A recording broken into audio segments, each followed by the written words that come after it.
Okay, let's unpack this. Welcome to the deep dive, where we take a stack of dense source material, in this case, the essentials of medical ophthalmology, drawing heavily from Davidson's, and craft a high-impact, high-yield guide tailor-made for you, the learner. And this is so much more than just anatomy. It's really a masterclass in systemic medicine.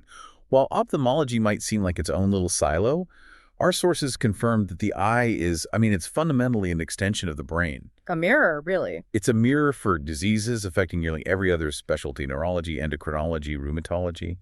It really demands a sophisticated, integrated approach. Absolutely. Our mission today is surgical.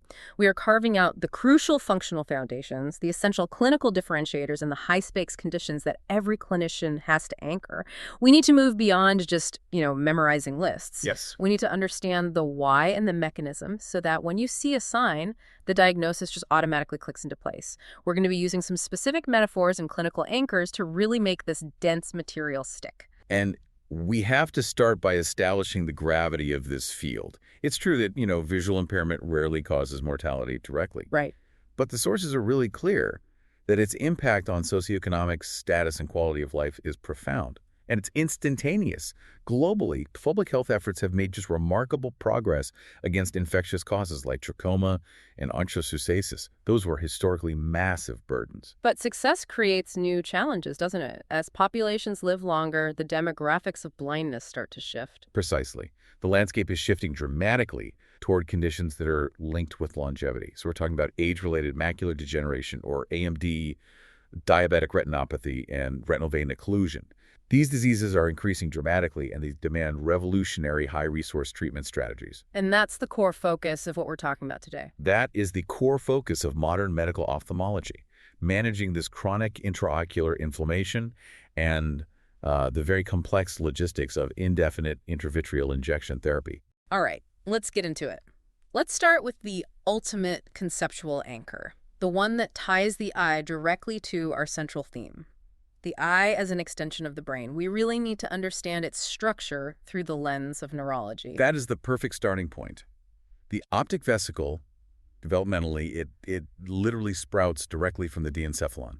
This contiguous relationship with the central nervous system is reflected flawlessly in the eye's anatomy. How so? Specifically in its three fundamental layers, which are perfectly analogous to the meninges of the brain. Okay, so let's lay out the analogy very clearly. Which layer corresponds to which of the meninges? Well, think of it in terms of function. You've got protection, you've got vasculature, and you have the neural tissue itself. Okay. So first, the outermost tough fibrous layer, the sclera, which is the white of the eye, and the clear cornea in the front, is analogous to the protective durameter. Tough outer shell. Got it. Second, the middle layer is the uveal tract. This encompasses the choroid, the ciliary body, and the iris. This is the intensely vascular and pigmented middle layer, responsible for nourishment. So that would be like the P arachnoid. Exactly like the highly vascular P arachnoid. And finally, the innermost layer, the light-sensing tissue, is the retina. This is the neural layer, analogous to the white matter of the brain, containing photoreceptors, ganglion cells, and all their supportive glia. That immediately clarifies where pathologies are located. So if a patient presents with something like uveitis, we instantly know we are dealing with inflammation in that highly vascular middle layer, which, following the analogy, often points to a systemic or autoimmune origin, linking it back to the P arachnoid. Exactly. And the contiguity, it goes even deeper.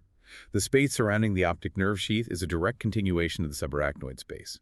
It's filled with cerebrospinal fluid. Which is why. This is why changes in intracranial pressure are immediately reflected in the state of the optic disc, which we will definitely be talking about later on. Okay, moving beyond the eyeball itself, let's look at the mechanics of its housing, the orbit and the muscles. What's the essential structure of the orbit that we need to know? The orbit is a fat-filled protective cavity. It's shaped a bit like a square pyramid lying on its side. Its fibrous inner lining, the orbital periosteum, or periorbita, is continuous with the cranial durameter. Another brain connection. Always. And when discussing the extraocular muscles, we encounter a really important anatomical pattern that has one very high-yield exception, what I like to call the muscle origin anchor. Give us the anchor and the rubble. Okay, so the rule is that the four straight muscles, the recti muscles, so medial, superior, inferior, and lateral, and the superior oblique, all originate at the back at the orbital apex. Okay. They arise from a circular tendon called the annulus of Zinn, which is this sort of condensation of periorbita surrounding the optic canal. So if you were dealing with a tumor or some kind of mass at the orbital apex, it would potentially affect the function of 5 out of the 6 muscles. Precisely. Now, for the rebel, the inferior oblique, it is the only extraocular muscle that originates anteriorly. At the front. At the front, specifically on the orbital floor, right near the lacrimal sac. Remembering this differentiation, 5 from the back, 1 from the front, is just crucial for understanding how to localize trauma or inflammation. Let's talk about the surface, that ultimate protective coating. The tear system. It sounds simple, just water, but it's actually a complex tripartite film. The tear film is a marvel of surface chemistry. It's not just bulk flow. It's all about stabilization. The lacrimal gland, which is located up and to the side, supralaterally, provides the bulk production of the watery layer for washing and lubrication. But it's not just water. No. The film is stabilized by 2 other critical components. The meibomian glands, which are modified sebaceous glands located in the eyelid's tarsal plates, produce an oily surfactant layer. This is vital because it dramatically slows down tear evaporation. I see. So if the meibomian glands are blocked or dysfunctional, the tear film evaporates too quickly, leading to dryness, even if the lacrimal gland is producing enough water. That's exactly right. And finally, you have the goblet cells scattered throughout the conjunctiva. They produce the inner mucus layer. This layer adheres to the corneal epithelium and stabilizes the tear film, lowering its surface tension and making sure the watery layer spreads evenly across the entire corneal surface. Now we move inside the eye to the internal hydraulics, the aqueous dynamics that dictate intraocular pressure.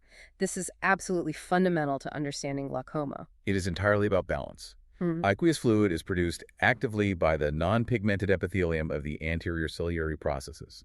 It flows from there into the posterior chamber, then around the iris and into the anterior chamber. Right. And the drainage system is at that angle where the iris meets the cornea. Yes, near the limbus. And the flow out, it drains through the trabecular meshwork, which acts like a sponge-like filter, and then it collects in a circular conduit called Schlemm's canal. Schlemm's canal. From Schlemm's canal, the fluid drains out into external aqueous and episcleral veins. Intraocular pressure, or IOP, is maintained by the continuous balance between the rate of secretion by those ciliary processes and the rate of drainage through the meshwork and canal. And any obstruction in that system is what leads to a rise in pressure. Any obstruction. And that's what can damage the optic nerve. Let's pivot to the retinal screen itself. We have to differentiate the structure for high acuity vision from the structure for what you called sentinel vision. Why is the center so much sharper than the periphery? The difference is all about structural convergence. The center is the macula lutea, which has a characteristic yellowish tinge due to accumulated xanthophyll pigments lutein and zeaxanthin, which act as filters. Right. And at the very center of the macula is the fovea. This is the absolute peak of visual acuity because it features an unprecedented one-to-one relationship between the photoreceptor cones, the bipolar neurons, and the retinal ganglion cells. A direct line of communication. A direct, high-resolution line for color vision. So minimal processing, maximum detail, like a dedicated fiber optic cable. Precisely. Now you contrast that with the peripheral retina, which is dominated by rods. In the periphery, many rods converge onto a single bipolar neuron, and then many of those bipolar neurons converge onto a single ganglion cell. So it all funnels down. It all funnels down. This convergence greatly amplifies light signals, making it extremely sensitive. It conveys black and white sentinel vision, but the resolution is extremely poor. It alerts you to movement in the dark, but it can't tell you the color or the fine detail of what's moving. That trade-off is crucial. When we talk about patients losing central color vision, we instantly pivot to the macula. But let's pause for the listener. Why does that foveal one-to-one cone relationship make it so susceptible to fine detail loss, even with minimal disease? Well, because that one-to-one ratio, while it maximizes acuity, it also minimizes redundancy.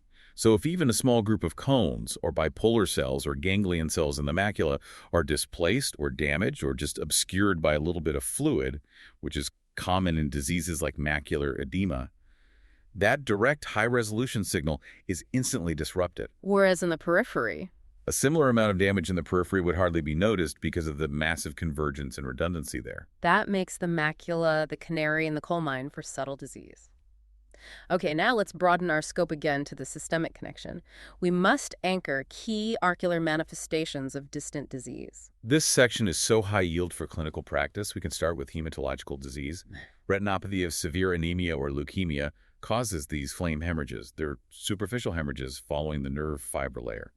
But the key diagnostic nugget here is the Roth spot. Describe the rock spot again and where we must look for it clinically. A Roth spot is a specific type of flame hemorrhage that has a central pale spot. It's essentially a small, localized cotton wool spot, which is an area of nerve fiber layer infarction surrounded by hemorrhage. And that's not just for endocarditis. No. While it's classically associated with infective endocarditis from septic emboli, our sources confirm it is seen in severe anemia and leukemia as well. It's a sign of microvascular occlusion and inflammation. Okay, moving to endocrine disease. Beyond the obvious diabetes, what are the key thyroid associations? We have two main thyroid anchors. Thyrotoxicosis, or hyperthyroidism, causes classic eyelid retraction.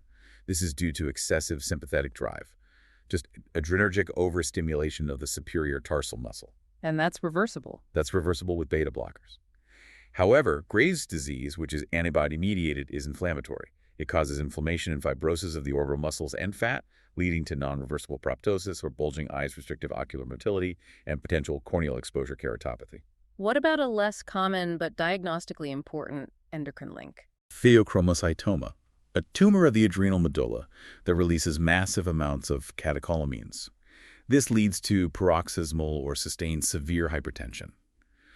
The retinopathy seen in this condition, it mirrors severe hypertensive retinopathy, including flame hemorrhages and cotton wool spots. The cardiovascular link is crucial for understanding occlusion. You mentioned arteriovenous nipping earlier. Can you explain why that physical compression happens in the retina? This is a fantastic mechanistic detail.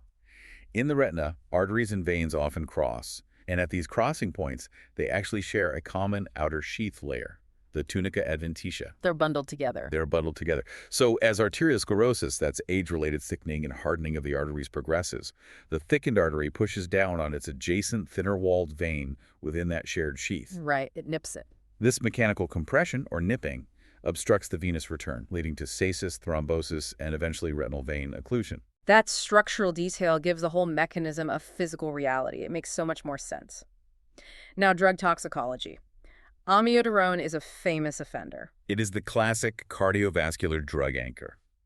Amiodarone, used for ventricular arrhythmias, causes two key ocular effects.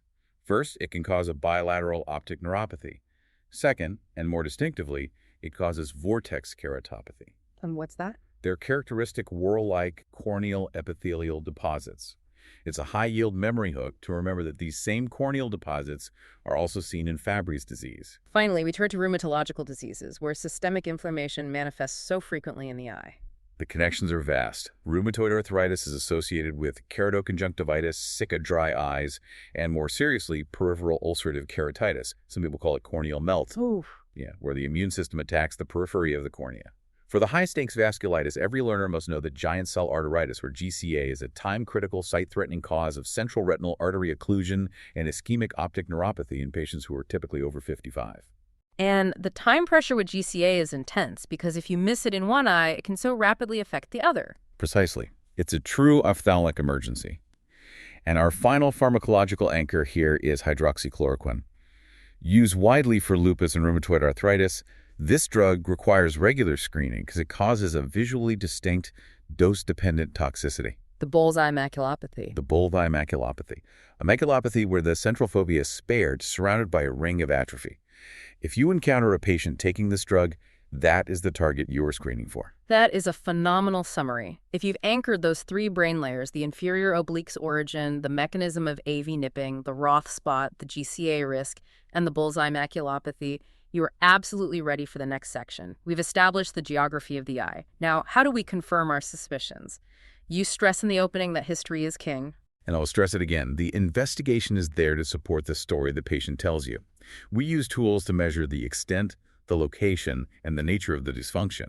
But the core diagnosis comes from listening. This is especially true in neuro-ophthalmology, where perception is everything. Let's discuss visual fields, or perimetry, which can be a challenging art, mapping vision. It relies so heavily on patient attention and cooperation. It does. Modern standards rely on automated threshold perimetry, which focuses intensely on the central visual field, most crucial 30 degrees.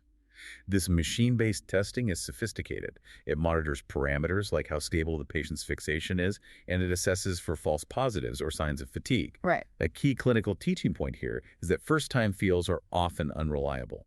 Patients really need practice before you can trust the results, which is something a lot of learners overlook. What's the simplest way to check or monitor central vision loss, especially if we suspect a macular problem? That would be the Amsler chart anchor. It's the simplest bedside method, just a square grid. It is uniquely suited for monitoring the central schemata of macular disorders, like wet AMD or central macular edema. So the patient takes it home. Yes, and if the lines start to look wavy or a central gray spot appears, the chart can detect these subtle changes immediately. It's a great tool for home monitoring. I noticed the sources reserve a special place for manual perimetry, the tangent screen or Goldman kinetic perimetry. Why would we use a manual, older method? Because it excels at a differentiation that automated perimetry really struggles with. It retains a vital role in identifying functional field loss, vision loss, without an organic cause, sometimes called hysterical or non-organic. We need to nail the differentiation between functional and pathological field loss. You mentioned tunnel vision versus funnel vision. This is a subtle but very high-yield concept.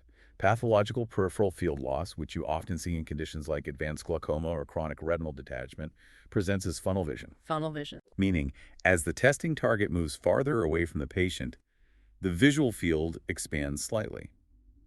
The boundary of vision remains defined by a specific anatomical location. Okay. And functional. Functional peripheral field loss, the non-organic, often conscious or subconscious malingering, is defined as tunnel vision. Because the loss is psychological, the boundary of vision remains constant regardless of the testing distance. The visual field does not expand as the testing target moves farther away. That consistency is the giveaway. That's the giveaway for functional loss. That is a brilliant diagnostic distinction. Now, how do we localize the defects we see? Let's talk about arcuate versus altitudinal.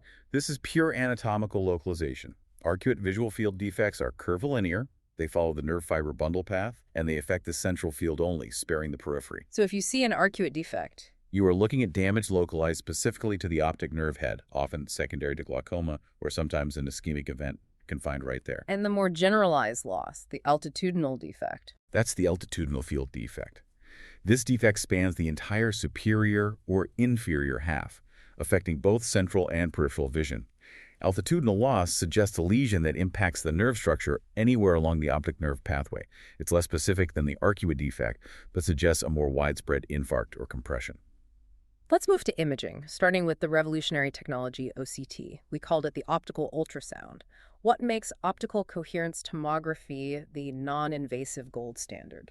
OCT uses light waves rather than sound waves and sophisticated interferometry to create incredibly high-resolution cross-sectional images of the retina and the underlying choroid. You should think of it as getting a histology slide of the living retina. Wow. Its greatest utility is assessing the integrity of the retinal layers and, critically, detecting and quantifying macular edema fluid accumulation in the subretinal or intraretinal space from any cause, whether it's diabetic, inflammatory, or post-occlusion. No other non-invasive tool gives you this level of detail on fluid dynamics. Beyond OCT, we use other photographic techniques. What is red-free imaging actually doing? It's essentially using a green filter. When you take a picture of the fundus, the background is red because of the choroidal blood supply. By filtering out red light, red lesions like small hemorrhages, microaneurysms, or abnormal new vessels become sharply contrasted against the now monochromatic background. So it makes the red stuff pop. It enhances the visibility of vascular pathology and hemorrhage. Yes. And autofluorescence. What is this telling us about the health of the retinal system? Autofluorescence is like detective work on the retinal pigment epithelium, the RPE. The RPE naturally accumulates a metabolic byproduct called lipofuscin.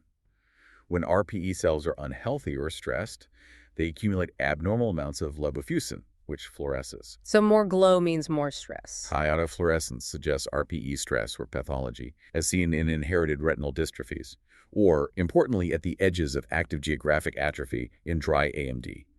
It's also the technique used to specifically identify the drug deposits that cause bullseye maculopathy from hydroxychloroquine. We must address the invasive imaging, fundus angiography. Given the risk of anaphylaxis and the rise of OCT, what justifies its use today? Fundus angiography, using intravenous fluorescein dye, its role is limited now, but it's essential when we need to see the flow and integrity of the retinal vasculature. Its primary remaining roles are confirming certain types of retinal vasculitis, precisely mapping the extent of capillary non-perfusion or occlusion, and definitively confirming the location and extent of neovascularization that might be too subtle for OCT alone. And if we can't see the retina at all, say a patient has a dense cataract or a massive vitreous hemorrhage. That's the primary role of ocular ultrasound. If the view to the back of the eye is obscured, the classic media opacity ultrasound allows us to visualize the retina, check for detachment, or measure the globe.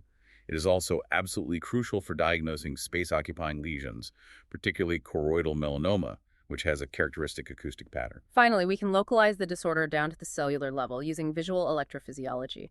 What does the specific pattern of tests tell us? Electrophysiology is a collaborative test. It requires patient focus. We're measuring electrical responses to light stimuli. The electroretinogram, or ERG, is the most general. It measures the global electrical activity of the photoreceptors, so the rods and cones, and the outer retinal layers. So if the ERG is out, the photoreceptors are out. If the ERG is extinct, you have widespread photoreceptor loss. The pattern electroretinogram, or PERG, is more focused. It measures the electrical activity of the macula and the retinal ganglion cells. And the VEP? The visual evoked potential, or VEP, is the system check.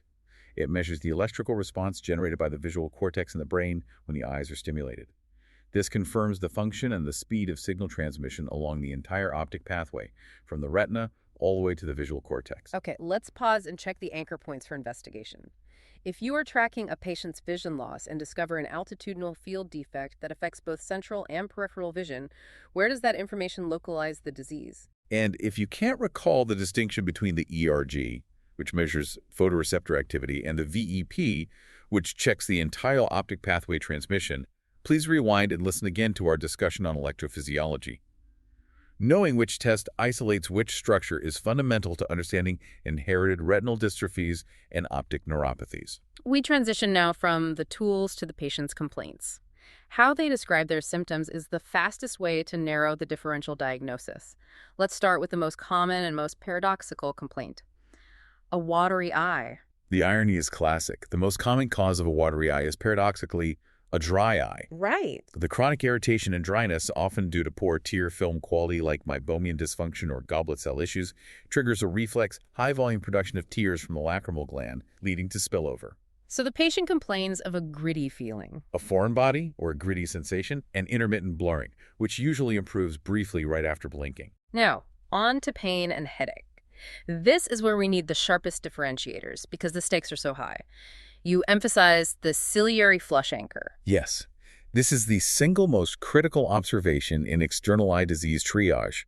The presence or absence of a ciliary flush determines whether the underlying process is superficial and usually benign, or deep and potentially sight-threatening. Remind us of the mechanism and location of that flush. The ciliary flush is a deep redness caused by engorgement of the deep radial vessels located right around the limbus, that junction of the cornea and sclera. These vessels are associated with the ciliary body and iris, so it indicates inflammation inside the globe. So if the patient has a red eye and the ciliary flush is present, A red eye with a ciliary flush strongly suggests a serious intraocular inflammatory or pressure-related pathology, acute anterior uveitis, infectious keratitis, a corneal ulcer, or, critically, acute angle closure glaucoma. I cannot stress enough that a mere watery discharge is not enough to differentiate this from a mild viral conjunctivitis. You must look for that circumcorneal redness. if a triage nurse confuses that ciliary flush with simple conjunctivitis, what is the single most common sight-threatening emergency they might miss? They might miss acute angle closure glaucoma, which can cause irreversible blindness within hours due to extreme elevation of intraocular pressure. They might also miss a central corneal ulcer, which can rapidly penetrate the eye. That's why the flush matters. It demands an immediate pressure check and specialist referral. Now, what if the patient has pain or a severe headache, but their eye is white with no ciliary flush? This usually suggests a systemic headache like a migraine, or a process occurring behind the globe. However, you must immediately differentiate. Pain on eye movement is the cardinal feature of both optic neuritis and scleritis. Okay. In optic neuritis, the eye is classically white because the inflammation is posterior to the globe.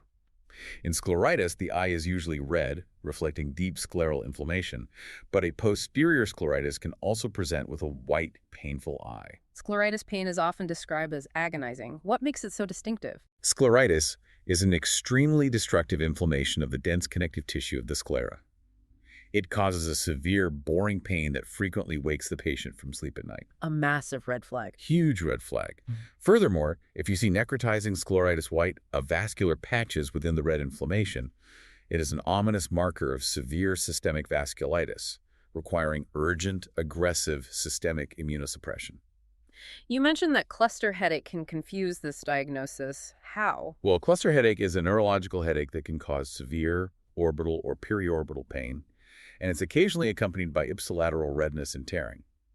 It can sometimes, frustratingly, respond partially to oral steroids, which further complicates the differentiation from genuine scleritis, which is often treated with systemic steroids. So you need a full workup. A thorough neurological and rheumatological workup is essential in these difficult cases. Let's categorize visual disturbances. Yeah. Why does inflammation cause extreme light sensitivity or photophobia? Photophobia, excessive light sensitivity, is usually caused by ciliary muscle spasm. When the iris or ciliary body is inflamed, like in a corneal abrasion or acute anterior uveitis, the ciliary muscle goes into spasm, and light exacerbates this muscular pain.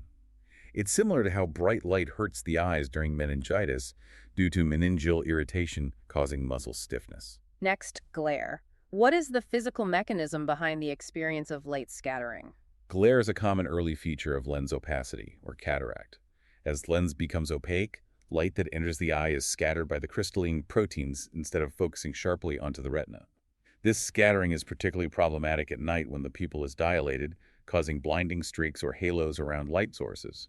It often makes night driving impossible. And it can happen in other conditions. Yes, glare also occurs with insufficient melanin in the RPE, such as an albinism or severe atrophic AMD. And the sensation of seeing light that isn't really there? Photopsia. Photopsia, or flickering or flashing lights, indicates mechanical stimulation of the photoreceptors.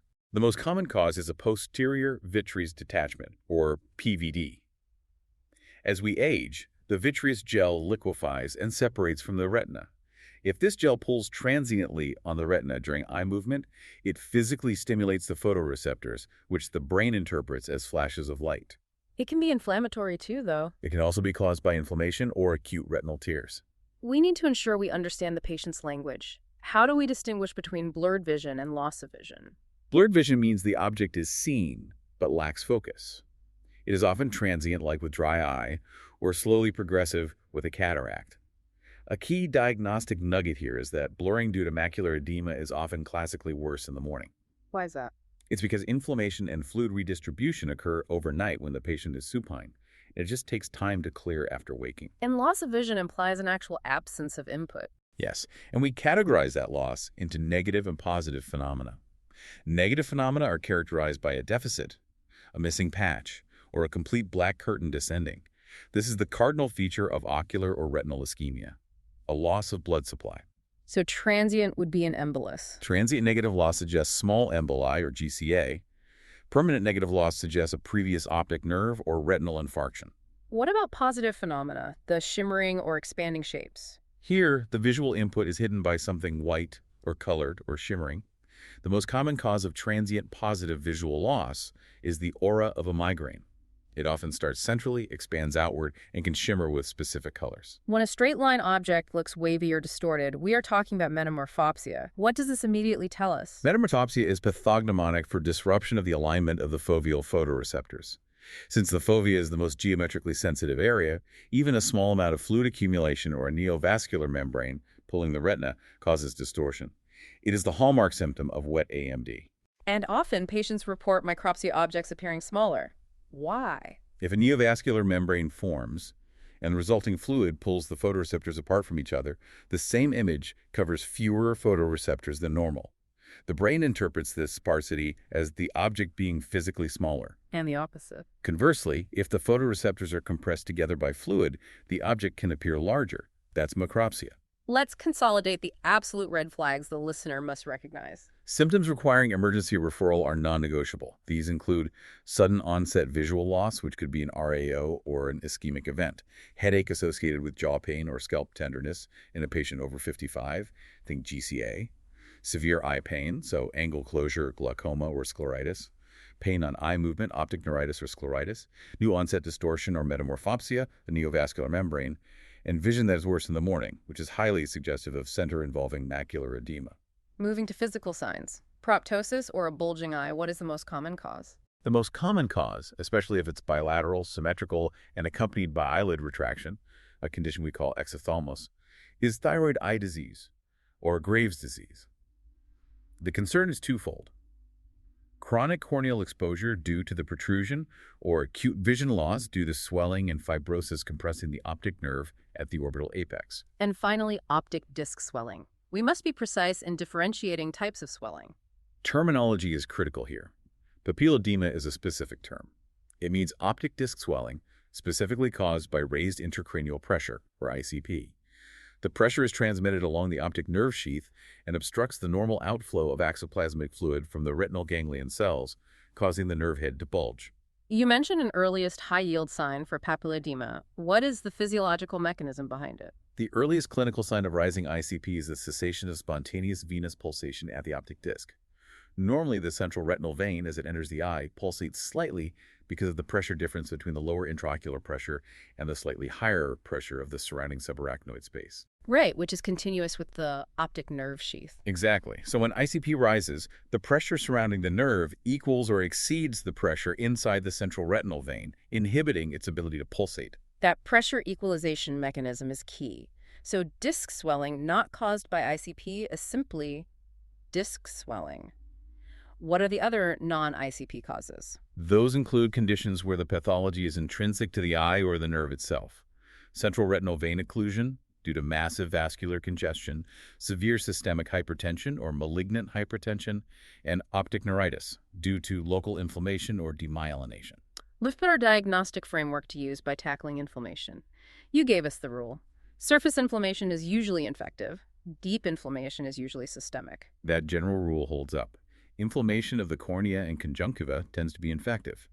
Inflammation of the uveal tract or sclera tends to be autoimmune, rheumatological, or systemic. The majority of non-infective forms across all categories, however, remain frustratingly idiopathic. Starting with the systemic links, Sjogren's syndrome, the classic dry syndrome. Sjogren's syndrome targets exocrine glands. It involves chronic inflammation of the lacrimal and accessory salivary glands, leading to hyposecretion. Ocularly, this manifests as severe keratoconjunctivitis, chronic dryness, redness, and irritation of the cornea and conjunctiva due to inadequate wetting and evaporation. And since it's an autoimmune deficiency, treatment focuses on mechanical replacement and retention. Exactly. Treatment is purely symptomatic and aimed at maximizing hydration. Frequent application of artificial tears, using humidifiers, and crucially, reducing tear loss through procedures like punto plugs, which occlude the drainage points to keep the existing tears on the ocular surface longer. Let's revisit the critical distinction between scleritis and episcleritis. We know pain is the key, but let's solidify the diagnostic test. Right. Episcleritis is benign, self-limiting sectoral redness. It's annoying, but usually not severely painful. Scleritis, as we discussed, is the severe destructive inflammation, often with systemic association, causing that profound nocturnal pain. How does the topical application of phenylephrine differentiate them? And what does that tell us physiologically? This is a superb clinical trick. Phenylephrine is a potent topical alpha agonist vasoconstrictor. When you apply it, it causes the superficial vessels to blanch. Because episcleritis is confined to the very superficial vascular layer, the episclera, phenylephrine turns the inflamed area white, confirming it is benign superficial inflammation. But not in scleritis. Scleritis involves the deep scleral and episcleral vessels, which are resistant to topical vasoconstriction, so the redness remains largely unchanged, confirming deep, sight-threatening inflammation. That difference in vascular response confirms the depth.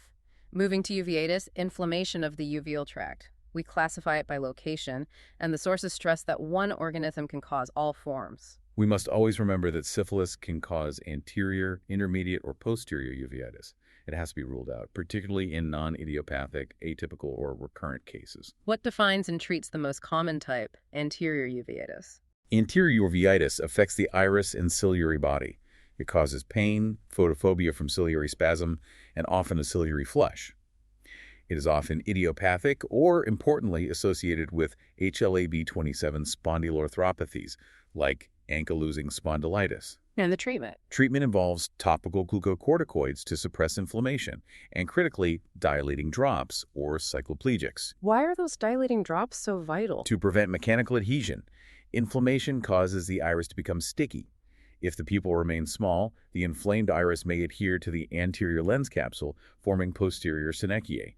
This adhesion can block the flow of aqueous fluid from the posterior to the anterior chamber, leading to pupil block glaucoma. Dilation breaks or prevents this adhesion. What is the main cause of long-term visual impairment across all forms of uveitis? Regardless of the location of the inflammation, the main threat to vision is the development of macular edema. Inflammation leads to leakage in the macula, disrupting the foveal architecture and reducing acuity. And for intermediate uveitis, where the inflammation is at the pars plana? This form is characterized clinically by floaters, or vitritis inflammatory cells suspended in the vitreous. It is often associated with sarcoidosis or demyelinating conditions. The key clinical distinction is that topical therapy is ineffective because the drops can't penetrate the anterior chamber into the pars plana. Systemic or injected steroids are often required. Let's switch to infection. Infectious keratitis, or corneal ulceration. We must always be most concerned about central involvement. Yes. Ulceration in the visual axis will inevitably lead to dense, vision-obstructing scarring if not treated aggressively. We can start with a classic viral cause, herpes simplex keratitis, HSV1. The dendritic anchor. The quintessential sign is the dendritic ulceration, a branching, tree-like epithelial defect that stains with fluorescein dye. The goal is to treat the epithelial defect with topical or systemic acyclovir and prevent the virus from invading the deeper corneal stroma, which leads to scarring. Recurrences are extremely common. And here's the essential pharmacologic anchor that must never be forgotten. The rule about using steroids in HSV. Topical steroids are absolutely contraindicated for treating active epithelial HSV keratitis. They suppress the local immune response and allow the virus to replicate rapidly, potentially deepening the ulceration and leading to massive scarring or even perforation. Oh, you might use them later. If you must use steroids for deep stromal inflammation, it must be done only after the epithelium is healed and with concurrent strong antiviral coverage. What about bacterial causes, which often follow contact lens misuse? Bacterial keratitis is highly aggressive. It often occurs after trauma or frequently contact lens wear, especially extended wear, or poor hygiene. The empirical first-line treatment needs wide coverage, so topical quinolones like afloxacin are often preferred over chloramphenicol, as they cover a broader spectrum of organisms. Finally, the devastating infection of the ocular chambers, endophthalmitis. Endophthalmitis is an infection inside the eye and the vitreous or chambers, usually presenting with unilateral severe visual loss and pain. It can be exogenous, so following trauma or surgery, or endogenous, which is hematogenous, spread from a systemic infection. And fungi are key players there. Fungi are key endogenous players. The candida endophthalmitis anchor is its unique appearance. It causes characteristic creamy white retinal or chorioretinal lesions that often project into the vitreous. Management involves urgent vitreous sampling for culture, followed by prompt, targeted systemic and/or intravitreal injection of antibiotics or antifungals. We turn now to the longevity-associated diseases, starting with the global heavyweight, cataract. The permanent lens opacity. Cataract remains the most common cause of visual impairment globally, though it is highly treatable. While senile cataract or age-related is the most prevalent, we must recognize specific predisposing factors like uveitis, exposure to glucocorticoids, and diabetes. Are there any specific causes that result in unique physical signs? Yes. The sources highlight the rare but distinct sunflower cataracts seen in Wilson's disease due to copper deposition and the characteristic snowflake cataract observed in young patients with poorly controlled diabetes. But the symptoms are the same. The symptoms are consistently progressive vision loss and, crucially, glare. Treatment remains highly effective surgery. Phacoemulsification, removing the opaque lens, and implanting an intraocular lens, or IOL. Now let's tackle the central topic of medical ophthalmology, diabetic eye disease. We need to elaborate fully on the pathogenesis, as this is the engine driving the entire clinical picture. The pathogenesis of diabetic retinopathy, or DR, is a predictable and destructive cascade initiated by chronic hyperglycemia damaging the retinal capillaries. So let's summarize that cascade. Occlusion leads to what? Hyperglycemia induces widespread capillary occlusion throughout the retina, leading to local tissue hypoxia or ischemia. This ischemia triggers a massive compensatory effort, the overproduction of vascular endothelial growth factor, VEGF. And that one molecule is the driver. That single molecule is the ultimate driver of disease progression. And what two simultaneous catastrophic effects does high VEGF have? First, VEGF increases capillary permeability, leading to massive leakage of fluid and protein into the retinal layers. That's your diabetic macular edema, or DMO. Second, VEGF stimulates intense, disorganized angiogenesis, the creation of fragile, abnormal new vessels. That progression must be tracked clinically. How do we see the early signs? It starts subclinically. The earliest visible signs are microaneurysms, small outpouchings of the capillary wall, visible as isolated red dots. As leakage progresses, lipids precipitate at the edge of the leaking fluid, forming bright yellow, hard exudates. The sources called this the tide mark anchor. Indeed, the exudates are the tide mark left behind by the fluid that is leaked and resorbed. As the disease worsens, widespread capillary occlusion causes severe ischemia. Diseased, shunt-like remnants of partially perfused capillaries form intraretinal microvascular abnormalities, or IRMAs. And that leads to the final stage. This high ischemic environment finally pushes the eye into the final high-risk stage, proliferative retinopathy. The growth of the dangerous new vessels. Yes, the new vessels sprout from the retina into the vitreous like a cabbage leaf. They are fragile and poorly anchored. The natural tug of the vitreous gel, as it undergoes PVD, pulls on these vessels, leading to recurrent massive vitreous hemorrhage and eventually a tractional retinal detachment, which results in complete mechanical blindness. This understanding of VEGF completely changed management. The shift away from aggressive laser toward injection therapy is a revolutionary moment. It is transformative. For proliferative retinopathy, we traditionally use panretinal laser photocoagulation, ablating the ischemic peripheral retina to starve the production of VEGF at its source. Now, we often initiate treatment with anti-VEGF intravitreal injections like ranibizumab, aflibercept, or bevacizumab. These injections chemically suppress VEGF, causing rapid regression of the dangerous new vessels. And for diabetic macular edema, the DMO, which is the leakage issue. This is the most dramatic shift. DMO, specifically the center-involving type confirmed by OCT, is now primarily treated with anti-VEGF injections. Unlike the laser, which only sealed leak points, anti-VEGF therapy reduces the underlying capillary permeability. Studies show this approach can actually rescue vision in up to 50% of those treated. That success is incredible, but let's dive into the logistics, which you flagged as the global societal challenge. What does indefinitely, often monthly treatment actually mean for the patient and the healthcare system? It means we have turned a disease that historically led to inevitable blindness into a chronic, manageable illness, but at a massive cost of time and resources. Patients often require monthly injections for the first year and then every 6 to 12 weeks indefinitely for decades. This requires huge numbers of highly trained staff, sterile environments, and high material costs. So prevention and screening are now more important than ever to reduce the influx of patients into this high-demand treatment pathway. Absolutely. Good glycemic and blood pressure control remain paramount for slowing progression. And annual or biennial screening for asymptomatic proliferative retinopathy is extremely cost-effective. We also must anchor the rule that pregnant diabetic patients require trimester screening, as pregnancy hormones can accelerate angiogenic factors. Let's move to the other major vascular catastrophes: retinal vascular occlusion, RVO, and RAO. We need to solidify the difference between the blood and thunder eye and the cherry red spot. We rely on the pathogenesis anchor here. Start with retinal vein occlusion, RVO. This is defined by the arteriovenous nipping we discussed, arteriosclerosis compressing the adjacent vein. So RVO is a mechanical failure due to chronic hypertension and aging. What is the fundoscopic picture? The venous congestion leads to massive hemorrhage and fluid backup. The appearance is the dramatic blood and thunder eye.